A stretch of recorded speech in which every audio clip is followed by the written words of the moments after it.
I'm of the opinion that first verse, it's a majestic verse. It's a tremendous verse. This is the door into which you will have to walk into the Bible. You have to believe that He is the Creator. He that cometh to God must believe that He is. In the beginning, God created the heaven and the earth. Now, let's look at the little verse for just a moment. In the beginning. And that's a beginning you cannot date. You can put it down as billions of years, and I think you'd probably be accurate, but who knows how many. Man certainly does not know. And God created, and the word create here is bara. That means out of nothing. And actually in the first chapter of Genesis, it's only used 3 times. There are really only 3 acts of creation that we have here.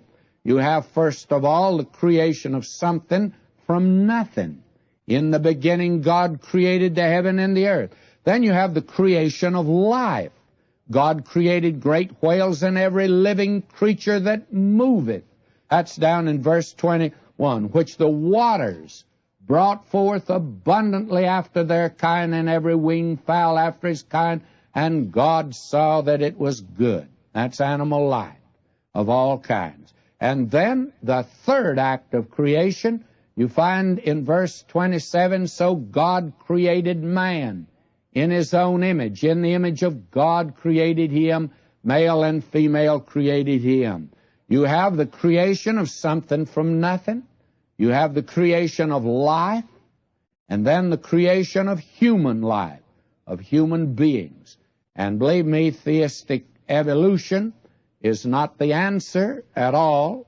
Theistic evolution, of course, is rather untenable, but it attempts to follow creation until you come up to man, and then Adam and Eve were the products of some evolutionary process. The theistic evolutionist makes the days in Genesis a period of time, a long period of time, and we do not believe, of course, that that is true, and I think that it's very clear that that is not true. God called the evening and the morning the first day, and I'm of the opinion that it's quite clear in this chapter, as we shall see in another place. But now coming back to verse 1 again, He created the heaven and the earth. Now the earth is separated from the rest of creation here. Why? Well, that's the hometown of man. That's where man is to be placed. And we're very much interested in him because we belong to this creature. We need to realize that we're a creature and a creature of God. And as a creature of God, we owe Him something. Now, we have in this something that is very important. It was years ago that Herbert Spencer said that the most general forms into which the manifestation of the unknowable are redivisible, and this is the way he divided it: time, space, matter, force, motion. And many years ago, a very fine personal worker, it was George Dewey Blomgren, he was talking to an Army sergeant who was a law graduate, and he was attempting to witness to him, and this sergeant mentioned Herbert Spencer.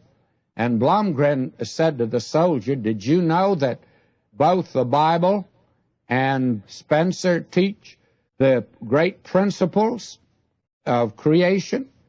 And the sergeant's eyes widened, and he said, why, how's that? Well, he says he talked about time, space, matter, force, motion. You have in the first verse of Genesis, time, in the beginning. You have space, the heavens. You have matter, the earth. You have force, the Spirit of God. And that's in verse 2, by the way. And you have motion, and that's moved upon the face of the waters. So in the first 2 verses of Genesis, why, you have these great principles that have been put down. And how important it is for us to see that.